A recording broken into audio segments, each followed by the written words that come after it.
నాయకులు అందరూ రిలాక్స్ మూడ్లో అందరూ దేశాల్లో విదేశాల్లో తిరుగుతున్నారు. ఒక నాయకుడు అయితే చెప్పలేరు. మా నాయకుడు అయితే తెలుగుదేశం ఆయన ఇప్పుడు వచ్చి కూడా ఎక్కడున్నాడో తెలియదు, చెప్పకండి వెళ్ళాడు. ఎక్కడున్నా కూడా తెలియదు. వాళ్ళ కొడుకు అయితే ముందే 3 రోజులు ముందే పారిపోయాడు. ఇంకోటి అయితే ఇప్పుడే ఎక్కడికి వెళ్ళాడు ఆయన కూడా తెలియదు. ఇక్కడెందుకు రోజు తిట్టుకొని కొట్టుకొని మరి 2వ స్థాయి నాయకులు 3వ స్థాయి నాయకులు ఎందుకు పడతారు? మీరు సమయం పాటించండి బాబు అని చెప్పాను. ఎందుకంటే రాష్ట్రంలో ఇప్పుడు ఇలాంటి వాతావరణాలు లేవు. దీన్ని కొనసాగించొద్దని నేను కోరాను.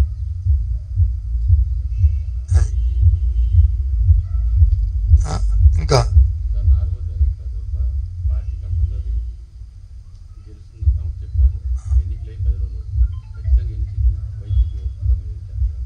ఎన్ని విజయనగరంలో 99 175 175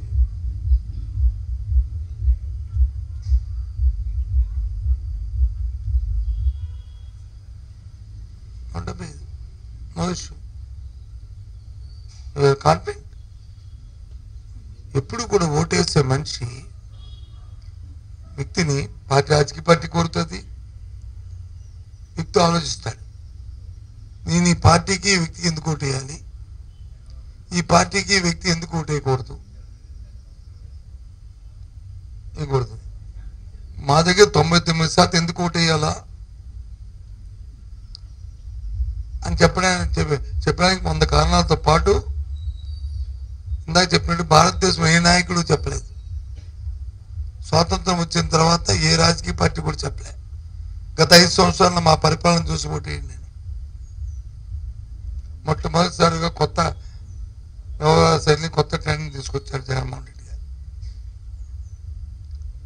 5 సంవత్సరాలు నా పరిపాలన బాగుందనుకుంటే, మీకు మంచి జరిగిందనుకుంటే, మీ జీవన విధానంలో మార్పు వచ్చిందనుకుంటే, మీ ఆత్మగౌరవం పెరిగిందనుకుంటే, మీ గౌరవం పెరిగిందనుకుంటే నన్ను ఆశీర్వదించండి. రైతుకి మేలు జరిగిందనుకుంటే నన్ను ఆశీర్వదించండి. ఏ నాయకుడు ఆగలేదు కదా.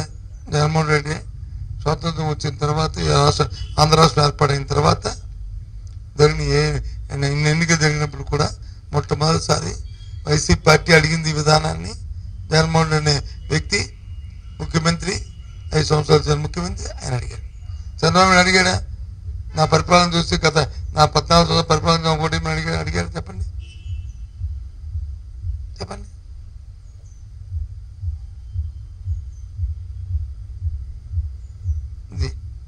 అంతెందుకు, ఇవాళ దేశం మొత్తం ఎన్నికలు జరుగుతున్నాయి.